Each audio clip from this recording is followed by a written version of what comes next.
pinudpod, binutas. Puro pudpod yan. Nililinis natin ngayon. Dapat ganyan dapat oh. Yan. Walang butas, kaso yan, pinudpod ng gulong. Ito, ayan oh. Katanggal ngayon lahat.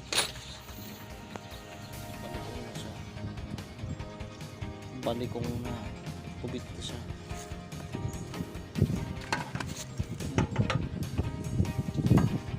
Balikong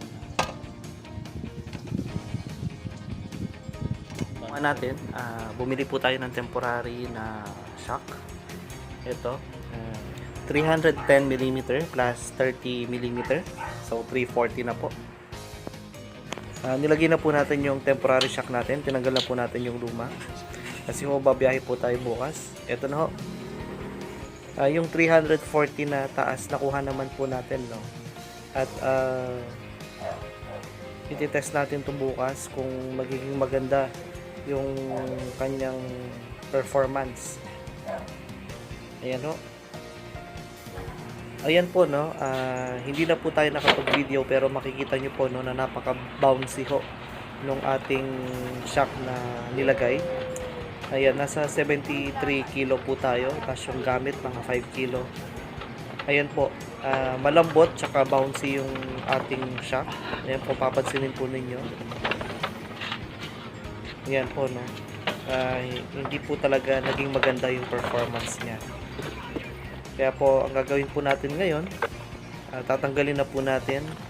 Then dumating na rin po yung order po natin, no, na rear shock. At tapusin niyo po yung video na ito. Then ipapakita ko po sa inyo kung ano po yung ating nabili na shock absorber at kung matibay po ba to.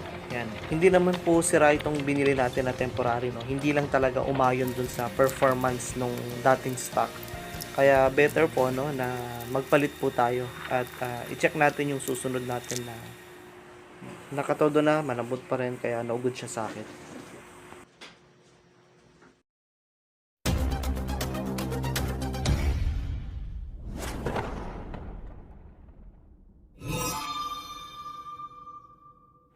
So, okay po, dumating na po yung ating in-order, kaya ang gagawin natin, mag-unboxing na po tayo. Ito, may gunting na tayo dito.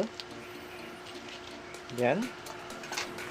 Balot pa lang to, pero ang grande ng tingnan, no? Yan, ito.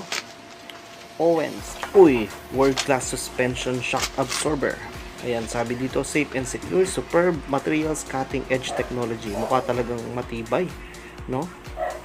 Ayan, ito po yung ating specification, Wave 125 set, black.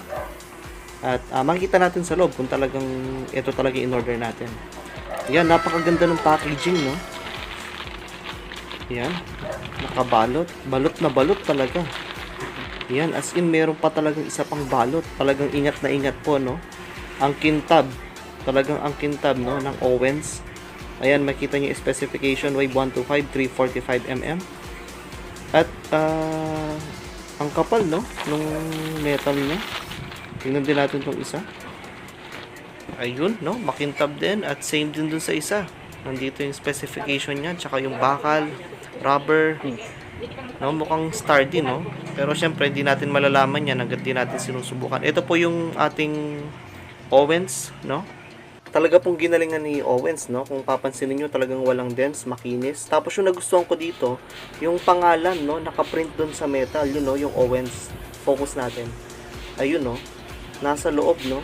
Ayun, no? Talagang ginalingan, no? Talagang pangmalakasan itong si Owens. Ayan.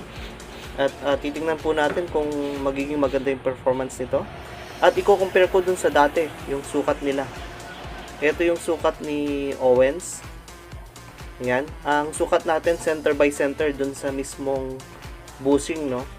Ayan, 345. Ayun, 4.5. Ayan. Kaya naging 345.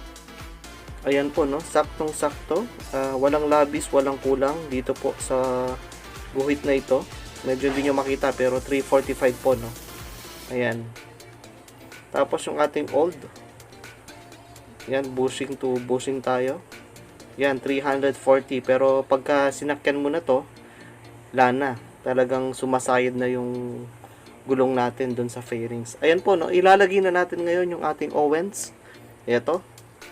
At madali lang po ilagay ito. Simpleng-simple lang. Iangat mo lang ng konti. Tapos, parang plug and play na lang po ito. Hindi mo na kailangan na mag-adjust. Kasi fix na ito at standard na. Kaya malalaman natin mamaya kung talagang sumasabay siya dun sa stock natin noon.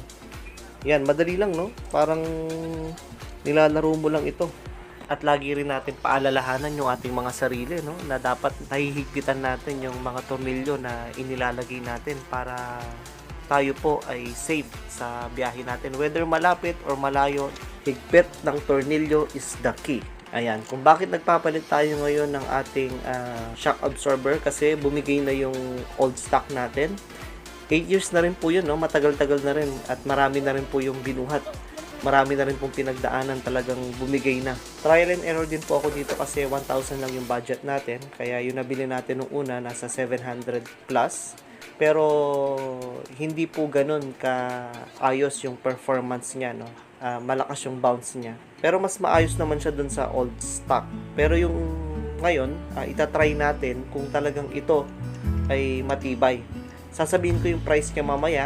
Tapusin nyo po yung video na ito. Na-order ko po ito sa online Shopee at shoutout po sa J-Dragon Motor Accessories. At ilalagay ko po yung link sa ating description box. At visit lamang po kayo sa kanilang shop. Motor and accessories parts ng motor ay kalidad.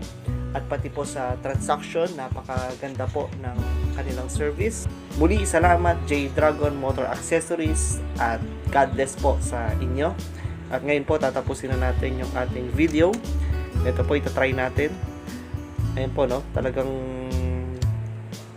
hindi na po tumatama. Ito yung kabuuan. Ibabagsak po natin yung ating motor. Yan. Wala pong masyadong bounce, no? Tingnan nyo po. Iyon. Okay? Tapos, sabayin ko ng bigat ko. 73 kilo. Yan. Napakaganda po ng bounce niya, no? Yan.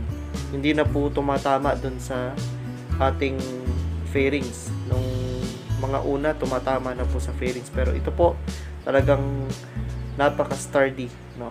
Pero syempre ho, itatry din po natin ito sa lubak. Dadaan natin sa lubak. Tingnan po natin. Ayan, idadaan natin sa lubak. Tingnan nyo po. Ayun. Ayun po, no? Napaka-smooth. Ayun. Wala na yung sobrang bounce. Smooth na smooth lang, no? Ayan.